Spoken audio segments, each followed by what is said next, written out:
Bonjour à tous les amis, c'est Tao Pai Pai. Aujourd'hui je vais vous parler de Dragon Ball. Donc tout le monde connaît Dragon Ball. Si je vous dis Kamehameha,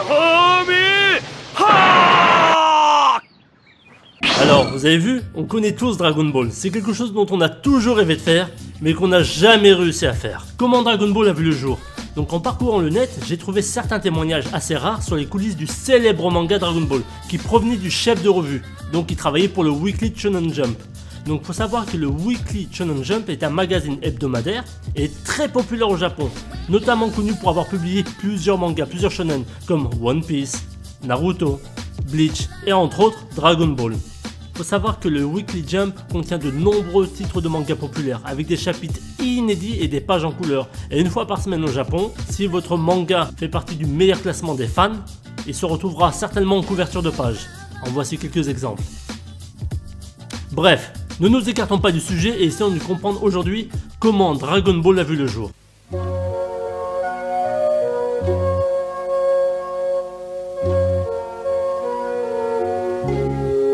Ce que tout le monde sait, c'est que la série Dragon Ball a été créée par Akira Toriyama.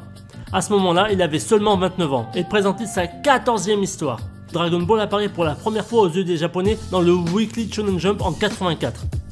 Et l'année d'après, le premier tome de Dragon Ball est édité. À cette époque-là, l'éditeur d'Akira Toriyama était Kazuhiko Torishima. Ils ont travaillé plus de 10 ans ensemble entre 70 et 80. Et durant ces 10 ans, Torishima rejette l'ensemble des propositions de Toriyama, jusqu'à l'apparition du célèbre Dr Slump dans les années 80. Et donc à partir de là, la carrière de Toriyama commence à démarrer. L'inspiration pour Dragon Ball provient finalement au hasard d'une conversation entre Akira et sa femme Mikami Nachi, elle-même mangaka. Elle avait remarqué l'étrange manie qu'avait son mari de dessiner tout en regardant d'un œil des films de kung-fu, principalement de Jackie Chan.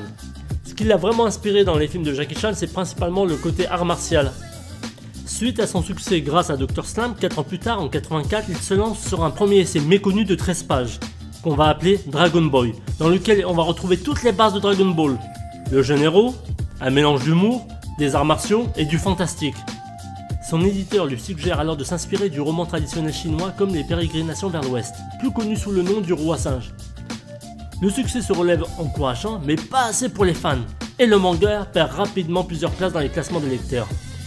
Fin 84 débutent les aventures de Sangoku. Le succès n'est toutefois pas à son rendez-vous. C'est alors que l'éditeur, après quelques chapitres, suggère à Toriyama de changer sa stratégie, de faire de Dragon Ball un manga moins comique pour éviter de retomber sur du Dr Slump. C'est alors qu'il faut rendre le héros principal plus fort. C'est alors qu'un nouveau partenaire fait son apparition.